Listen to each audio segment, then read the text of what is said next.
Hello friends, उम्मीद है आप सब अच्छे होंगे and finally the wait is over. हमारा एग्ज़ाम कल स्टार्ट होने जा रहा है।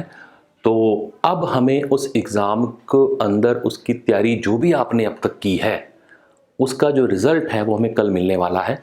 तो कुछ छोटी छोटी चीज़ें जो आपको ध्यान रखनी है, I will take hardly 5 to 10 minutes.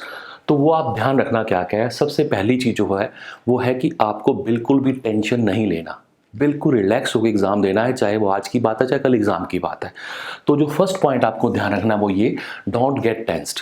और आज के लिए मैं कहूँ तो कहते हैं take the rest before the test is the best. ठीक है, तो आज आप जितना भी आपने किया, चाहे आपने पेपर 1 पढ़ा, पेपर 2 पढ़ा या आपने मल्टीपल चॉइस की प्रैक्टिस की, ये मान के चलें जो हम कर सकते थे हमने अपना बेस्ट कर दिया। अब हमें उसको सिर्फ परफॉर्म करना है। तो परफॉर्म करने के लिए सबसे ज़रूरी होता है that is piece of mind. अगर आप शांत दिमाग से सोचेंगे तभी आंसर मिलेगा। अगर आप टेंशन में जाएंगे तो आपका एग्ज़ाम ठीक नहीं होगा। तो पहली बात, आज के लिए सारी टेंशन रिलीज़ करो, कोई हल्का फुल्का म्यूज़िक सुनो, आराम करो, अपनी नींद पूरी करें ताकि जो कल मॉर्निंग शिफ्ट में बच्चे जा रहे हैं वो ज़्यादा टेंशन ना लें और देर रात तक ना पढ़ें, है ना। इवनिंग शिफ्ट वाले फिर भी थोड़ा पढ़ सकते हैं, बट कोशिश ये करें कि आप बिल्कुल रेस्ट करें। उसके बाद सेकंड पॉइंट है आपका बिलीव इन योर सेल्फ। आपको अपने आप पे विश्वास रखना है। आप ये मान के चलें 100% किसी को भी नहीं आता। ठीक है, आपने जो तैयारी की आपको पता है। तो ये बात एक माइंड में फिक्स कर लो कि ये मान के चलना कल कि मुझे जो आता है वो सबसे बेस्ट है। मैं किसी पे डिपेंड नहीं हूँ, मैं किसी से कुछ सलाह नहीं लेने वाला कि पड़ोसी बताएगा मुझे तब मैं सही मानूंगा ऑप्शन मेरा ठीक है। अपने आप पे विश्वास रखें। अगर एग्ज़ाम टफ आएगा तो वो सबके लिए आएगा। टफ का मतलब क्या है, आपको जो लगा आपने पढ़ा उसमें नहीं आया तो आपको टफ लगेगा ना, तो वो सभी के लिए है।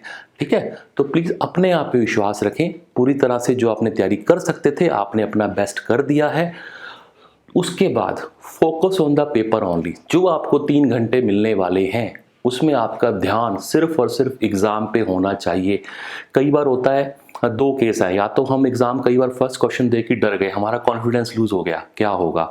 कई बार क्या होता है बहुत इजी आ गया तो हम ओवर एक्साइटेड हो गए, गलत ऑप्शन ऑप्ट कर लिया, फिर सोचने बैठ जाते हैं पास होगा तो ये होगा, नेट हो जाएगा तो ये करूँगा, जेआरएफ होगा तो पीएचडी करूँगा। प्लीज़ ऐसी कोई बात माइंड में मत रखें। 3 घंटे का पेपर है तो 3 घंटे आप पेपर के लिए ही डिवोट करेंगे। सबसे इंपॉर्टेंट बात, पेपर अटैम्प्ट करने की जो बात आती है उसके लिए मैंने एक ऑप्शन लिखा है, आपको 3 राउंड में पेपर करना है। बहुत से बच्चों के सुबह से कॉल आ रहे हैं कि हम कल की तैयारी या स्ट्रेटजी क्या होनी चाहिए। तो बहुत सिंपल स्ट्रेटजी है। आप क्या करेंगे, सबसे पहला राउंड यानी जैसे ही आपने अपना एग्ज़ाम स्टार्ट हुआ, चाहे आप पहले यूनिट 1 अटैम्प्ट कर रहे हैं, यूनिट 2 अटैम्प्ट कर रहे हैं, आपने फर्स्ट पेज ओपन किया तो फर्स्ट राउंड के अंदर आप बेशक सारा पेपर पढ़ लें। 1 से लेके 50 क्वेश्चन है या फिर 1 से लेके 100 क्वेश्चन है। फर्स्ट राउंड में आप उन्हीं ऑप्शन को फाइनल मानेंगे जिसके अंदर आप 100% श्योर हैं। 100%। मान लो मैंने क्वेश्चन नंबर 1 देखा, रिसर्च मेथोडोलॉजी का, यार मुझे आता है, तो मैंने उसको टिक करना है बिना सेकंड थॉट लिए। जो क्वेश्चन पढ़ते ही पहला आंसर आपके माइंड में क्लिक करेगा that will be the final answer. Don't go for the second opinion. ठीक है, तो मैं मान के चलता हूं 30 to 40% क्वेश्चन ऐसे मिलेंगे। 30 to 40 बोल रहा हूँ, ओनली 1/3 पेपर बोल रहा हूँ जो आपको 100% आता होगा, and that would be sufficient for us. तो फर्स्ट राउंड में आपको उन क्वेश्चंस पे टिक करना है जिसके लिए आप 100% श्योर हो। मान लो मैं पढ़ रहा हूँ, क्वेश्चन नंबर 1 नहीं समझ आ रहा, छोड़ दो। सेकंड नहीं आ रहा, छोड़ दो। थर्ड ये मुझे पता है ये सही है, टिक, यानी आपने ऑप्शन अव्वल फिल कर दिया। फोर्थ, इस तरह से फर्स्ट राउंड के अंदर आप ये करेंगे। अब आपका पूरा क्वेश्चन माइंड में आपके स्कैन हो गया एक बार, फिर आप लेंगे सेकंड राउंड। सेकंड राउंड के अंदर जो 100% मुझे आते थे वो तो मैं अटैम्प्ट कर चुका। अब आते हैं जो मुझे 50-50 आते हैं। मान लीजिए मुझे जो आते हैं 50 से लेकर 90% तक वाले क्वेश्चन। अब हम थोड़ा सा सेकंड ओपिनियन वाली बात है कि मान लो मैंने पहले वो क्वेश्चन अटैम्प्ट नहीं किया था, मेरे को नहीं पता था, अब मैं सोचूंगा उसके ऊपर कि यार ये भी हो सकता है वो भी हो सकता है। और बेस्ट वे होता है कि अगर आउट ऑफ 4 ऑप्शन है ना, तो आप ये देखें कि कौन सा ऑप्शन नहीं हो सकता। एटलीस्ट 1 या 2 ऑप्शन तो कट हो ही जाएंगे। अब आउट ऑफ 4 ऑप्शन अगर 2 ऑप्शन कट हो गए, आपको पता है ये तो हो ही नहीं सकता, तो बाकी कितने बचे, 2। उनमें से जो आपको बेस्ट लगे आप वो टिक कर दो। तो अगेन 30 to 40% क्वेश्चन आपके पेपर आपका सॉल्व हो जाएगा सेकेंड राउंड के अंदर। अब हम लेंगे थर्ड एंड फाइनल राउंड के अंदर, जहां मैं बिल्कुल भी श्योर नहीं हूं, मुझे पता नहीं है कि आंसर क्या होगा, या मैंने बिल्कुल सुना ही नहीं उसके बारे में, है ना। तो वहां पर आप गैस करने की बात आती है। तो यहां पर हम जो भी हमारा बचा हुआ रेस्ट ऑफ द पेपर है 100% उसको कंप्लीट करेंगे, चाहे आपको आता है चाहे नहीं आता। क्यों करेंगे? क्योंकि नेगेटिव मार्किंग तो है नहीं, ठीक है ना, नेगेटिव मार्किंग तो है नहीं। You have to attempt 100% of your paper.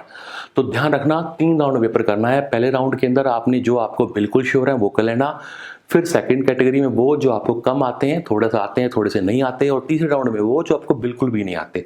तो इन 3 राउंड्स के अंदर आप पेपर को पूरा करने की कोशिश करें, और जो आपने पढ़ा है वो आपको मिलेगा। रही बात जो हमारे एप्लीकेशन के स्टूडेंट्स हैं, उनको मैं ये कहना चाहूँगा, जितना आपने सिलेबस स्टडी मटेरियल में पढ़ा, जितनी आपने हमारी वीडियोज़ अटेंड की, या जो बच्चे वैसे हमारे रिलायंट के स्टूडेंट नहीं है वैसे भी तैयारी कर रहे हैं, तो बच्चे ये मान के चलें जितना आपको आता था, जितना आपने करना था आपने कर दिया है। अब सिर्फ उसको परफॉर्म करना है। आपकी 6 महीने की 8 महीने की मेहनत कोई नहीं देखेगा, सिर्फ ये देखेगा आपका रिजल्ट क्या है। तो रिजल्ट अच्छा आने के लिए फोकस रहें, एग्जाम पे ध्यान दें, इधर उधर की बातें ना सोचें, और सबसे जरूरी कॉन्फिडेंस बिल्कुल भी नहीं तोड़ना। सबसे जरूरी होता है आपका खुद का सेल्फ कॉन्फिडेंस, ठीक है। और एक्स्ट्रा आपको कोई मोटिवेशन देने की ज़रूरत नहीं है मुझे, आप सेल्फ मोटिवेटेड हैं, आपको पता है आपकी रिस्पॉन्सिबिलिटी क्या है, आपके लिए टाइम की वैल्यू क्या है। अगर एक अटैम्प्ट लेट होते हैं तो फिर वही फाइट शुरू हो जाती है, 6 महीने फिर देने पड़ेंगे, फिर वही कंपटीशन है, कम नहीं होने वाला। तो इसलिए ये मान के चलें कि ये मेरी लास्ट एंड फाइनल शॉट है, बेस्ट से बेस्ट अपना दें, ठीक है। तो और ज़्यादा मैं आपका टाइम नहीं लूँगा, आप प्लीज़ आज रेस्ट करें और कल की तैयारी आप करके चलें। तो मिलते हैं फिर कभी, जब आपका ये पेपर इसमें सॉफ्ट कॉपी अवेलेबल होगा तो हम आपको उसका सोल्यूशन प्रोवाइड करवाएंगे। तो just keep in touch on our YouTube channel, on our Telegram channel, on our application. तो all the best for all of you. अपना बेस्ट आप दे के आएँ, और जो होगा अच्छा होगा ये सोच के करें। Thank you very much.